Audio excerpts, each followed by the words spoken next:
नमस्कार, आप देख रहे हैं आज तक आपके साथ मैं हूं शुभांकर मिश्रा।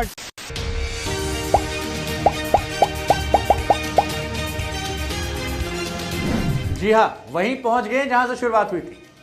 6-7 साल पहले जब नौकरी की शुरुआत हुई थी तब भी नौकरी नहीं थी और अब एक बार फिर नौकरी नहीं है। बस इस बार चेहरे पर मायूसी नहीं है, चेहरे पर उम्मीदें हैं, मुस्कुराहट है। शायद आपका भरोसा था, इसलिए हौसला हिम्मत भी है। अब आपके सवाल पर आते कि आज तक का क्या होगा गुरु। मतलब हर एक पोस्ट में आप लोगों ने एकदम डाल डाल के लिख रखा है, कमेंट में, व्हाट्सएप पर, फोन कॉल्स पर, नंबर ढूंढ ढूंढ के लोगों ने कहां से कॉल की। मतलब इंडिया, पाकिस्तान से लेकर दुबई, नेपाल, बांग्लादेश तक से फोन आ गया हमारे पास कि सर सच में छोड़ दिए।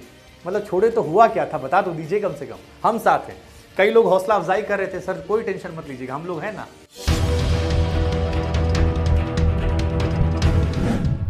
जिन्होंने हौसला हिम्मत अफजाई की उनका भी शुक्रिया, जिन्होंने नकारात्मक बातें की उनका भी शुक्रिया। लेकिन सच यही है कि आज तक से जो रिश्ता था वो फिलहाल खत्म हो गया है और एक नई शुरुआत हो रही है। आपको एक नई चीज नजर आएगी, नया सेटअप नजर आएगा आने वाले समय में। 15 अगस्त वो तारीख है जिस दिन देश आजाद हुआ था और उसी दिन से हम भी एक नए आगाज की तरफ बढ़ेंगे। लेकिन गुरु बिल्कुल आसान नहीं था। मतलब बाकी छोड़िए, हमारे अपने पिताजी ने हमसे कह दिया कि यार एक काम करो यार, शादी ब्याह कर लो, उसके बाद नौकरी छोड़ना, क्योंकि आज तक छोड़ दोगे रिश्ता नहीं आएगा। बहुत रिश्ते आते और साल 2 साल से तुम मना कर रहे थे, अब लड़की वाले नहीं आएंगे। हमको समझ में नहीं आया कि इस बात को लेकर हम डरे या परेशान हो या ये सोचें कि यार आज तक देखिए शादी हो रही थी। लेकिन ठीक है, अपने अपने डर, कई सारे किस्से कहानियां। मतलब इस बीच में हमने ऐसे ऐसे सवालों का सामना किया जो हमको अंदाजा भी नहीं। हमारे एक रिश्तेदार हैं, उन्होंने हमसे कहा कि सुनो, छोड़ तो दिया है बिना हमारी मर्जी के, लिखना मत सोशल मीडिया पे। हम डॉक्टर को दिखाने जाते हैं, वहाँ हमारा काम हो जाता है, डॉक्टर साहब खुद आते हैं, ले जाते हैं, पूरा ट्रीटमेंट कर देते हैं। तुम छोड़ दोगे तो आज तक का दबदबा जो है काम नहीं आएगा। कई लोगों ने हमसे और कहा कि यार जहाँ जाते हो अधिकारी खड़ा हो जाता है, नेता फ़ोन करते, एक फ़ोन करते हो आता है, बाइक लेने आते हो कहता है यार आज तक से आए हैं। तो ये जितने इंटरव्यूज़, जितनी लाइमलाइट और जितनी सेल्फी खिंचवा रहे थे, बाबू आज तक की बात बचेगी नहीं, ये लाइमलाइट वहीं तक रहती है। ऐसे बहुत सारी बातें। कई सारे दोस्तों ने कहा यार नोएडा में करोगे क्या, मतलब गोंडा से आए थे, यहाँ घर में क्या करोगे, पैसे वैसे हैं। कुछ लोग ये भी आ गए कि यार कुछ चाहिए होगा तो बताना, कुछ लोग मज़े लेने भी आ गए। अब इसके बाद एक सवाल जो हमारे जहन में भी बार बार आया कि यार लोग सही पूछ रहे हैं यार कि यूपी के गोंडा से एक लड़का निकला, बिना किसी माई बाप के मीडिया में आया, पहुँचते पहुँचते आज तक पहुँच गया और अब इसमें इतनी हिम्मत हो गई, ये खुद का सपना देख रहा है कि यार हम खुद अपना सेटअप खड़ा करेंगे, नौकरी देंगे और नौकरी करेंगे और आगे बढ़ेंगे। कहाँ से ये हो गया? हमने भी इसका जवाब तलाशने की कोशिश की। फिर हमको याद आया कि यार ये छोटे शहर के लड़के होते हैं ना, इनमें हिम्मत बहुत बड़ी होती है। और हम तो ऐसे भी इंजीनियर ठहरे, एक रात में पढ़ के पास हो जाया करते थे। तो वो जो पैनिक होता है ना यार, हम लोगों ने सीखा नहीं। और वैसे भी जब आए थे नोएडा तो कुछ लेकर नहीं आए थे।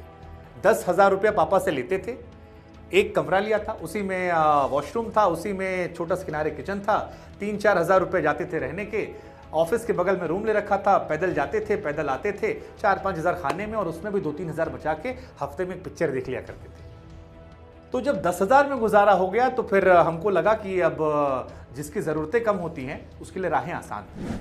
लेकिन इस कहानी में हौसला हिम्मत जो है वो इसलिए है क्योंकि ज़रूरतें कम हैं। शुरुआत जो है वो बड़े मध्यम वर्गीय परिवार से होती है और सपने फिर बहुत बड़े होते हैं। आपको लगता है स्काई इज द लिमिट।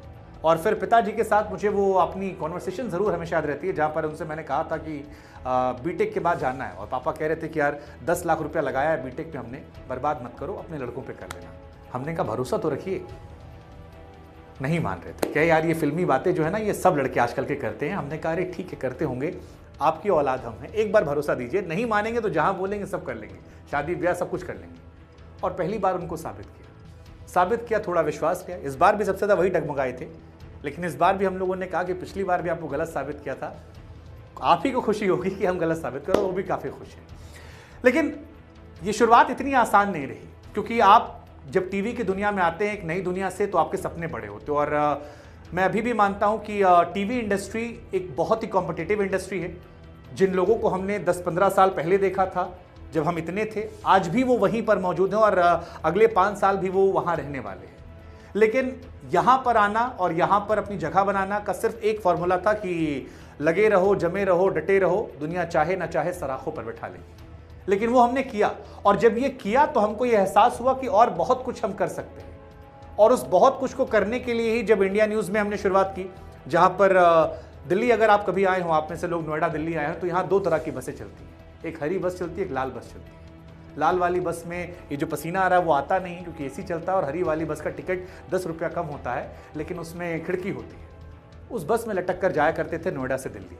शाम को लौटते थे, हवा लगती थी, हवा लग के लगता था कि यार ये सुकून जो है ये थकान का सुकून है, और बेड पर लेटते नींद आती थी। वो संघर्ष 7 महीने 8 महीने चला। फिर वहाँ से एक छोटे से चैनल में गए, काम सीखा, फिर जी गए, फिर इंडिया न्यूज़ गए, फिर TV9 गए, फिर वहाँ से आज तक का सफ़र हुआ। इस सफ़र में एक बात तय कर ली कि अपने काम से प्यार होना चाहिए इंसान को। जो काम आप कर रहे हैं अगर आपको उससे प्यार है तो फ़र्क नहीं पड़ता संस्था कौन सी है और क्या चीज़ें हैं। और इस सफ़र को ही सोचना ही आसान बनाती है। लेकिन फिर वही कहानी है कि बाबू निकलते वक्त तो ये सबके मन में आ रहा है कि यार अब तो नेता फ़ोन नहीं उठाएगा, अब तो पिताजी सब्जी वाले के पास जाएंगे तो ये नहीं कहेंगे लड़का हमारा एंकर है, या जैसे हमारे रिश्तेदार लोग कह रहे थे कि यार तुमको लेके एक माहौल बना हुआ था, जहां फोन करते थे मामला बन जाता था। अब सवाल ये होगा आपके मन में कि भाई खबर तो आप आज तक पर भी पढ़ रहे थे, फिर आपको बाहर निकलने की जरूरत क्या थी? तो टीवी की दुनिया में क्योंकि खबरों की मारामारी ज्यादा होती है, खबरें अक्सर हम सतही छूकर निकल जाते हैं। हम चाहते थे कि खबरों की थोड़ी सी जड़ में जाया जाए, जड़ से थोड़ी खबरें उकेरी जाए और तमाम पहलू जो हैं वो आप तक रख दिए जाए। चेहरे पर थोड़ा फिल्टर भले ही मेकअप के जरिए लगा लिया जाए, लेकिन खबरों का फिल्टर ना हो। डेटा फैक्ट जिसकी आज के समय कमी है, फेक न्यूज़ के बढ़ते नैरेटिव के बीच में, वो तमाम खबरें आप तक उसी तरह से पहुंचा दी जाए। तो एक तो हमारी कोशिश ये थी।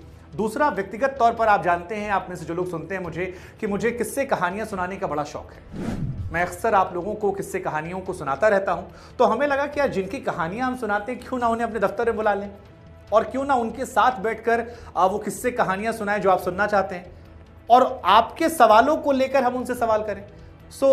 ये एक चीज़ थी जो मैं व्यक्तिगत तौर पर करना चाहता था, और मुझे लगता है कि आने वाले समय में जो हमारे पॉडकास्ट इंटरव्यूज़ होंगे उसमें आपके साथ मिलकर हम नेताओं को, कलाकारों को, खेल खिलाड़ियों को लेकर एक संवाद तैयार करेंगे। और हर बार आपकी भूमिका भी रहेगी, आपको भी रिसर्च करनी पड़ेगी, आपको भी तैयारियां करनी पड़ेगी, हम तो करेंगे ही, ताकि मिलकर हम सवाल पूछ सके, थोड़ा सा कान ऐसे मरोड़ें और कई सारे सवालों के जवाब ला सकें।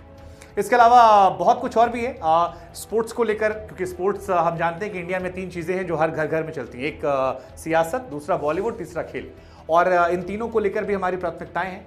आप में से भी जो लोग जुनूनी हैं, जो लोग सोचते हैं कि यार हम कुछ कर सकते हैं, कोई माध्यम नहीं मिल रहा, उनके लिए भी ये जगह एक अवसर के तौर पर रहेगी। आगे आने वाले समय में हो सकता है आप में से बहुत सारे लोग हो जो हमारे साथ जुड़े। लेकिन मूल कोशिश ये है कि जो कुछ हम करना चाहते थे और जो कुछ हमारे ख्याल थे, उनको एक नए सिरे से, नए तरीके से रखा जाए। और वैसे भी किसी ने सच कहा है कि जिस ओर जवानी चलती है उस ओर ज़माना चलता है। तो अब जवान खून में थोड़ी सी हिम्मत, हौसला था, हमने कहा चलते हैं। बाकी सब आप लोग पर छोड़ रखा है, आप लोग चाहेंगे तो सराखों पर। अब सवाल ये है कि आज तक नहीं तो अब और क्या? तो उसमें हम आपको बता दें कि आती हमें केवल 2 ही चीज़ें, एक न्यूज़ पढ़ा हमने और दूसरा बुक्स को पढ़ा। तो हमें लगा कि दोनों को मिलाकर एक न्यूज़ बुक आपके सामने रख देते हैं, जहाँ पर खबरों से थोड़ी ज़्यादा जानकारियाँ आपको मिलेगी। हाँ, इसमें आपको स्पोर्ट्स की अलग स्पोर्ट्स बुक मिलेगी, क्राइम को लेकर क्राइम बुक, हेल्थ को लेकर हेल्थ, और आगे ऐसे ऐसे कारवा जो है बढ़ता जाएगा। लेकिन इसके अलावा कुछ चीज़ें हमने आपके लिए खास रखी। जैसे हमने खास रखा है, आजकल की दुनिया में खबरों को सतही तौर पर छूकर हम निकल जाते हैं, उसकी डेप्थ जानकारियां नहीं निकलती हैं। तो हमने एक टीम तैयार की है जो आपको डेप्थ एनालिसिस करेगी तमाम खबरों का, तमाम बिंदुओं का, जिससे आपकी जानकारियां जो हैं वो भी बढ़ेगी। क्योंकि हमें आपके समय की कीमत भी पता है कि अगर आप समय दे रहे हैं तो कुछ सीख कर भी जाइए।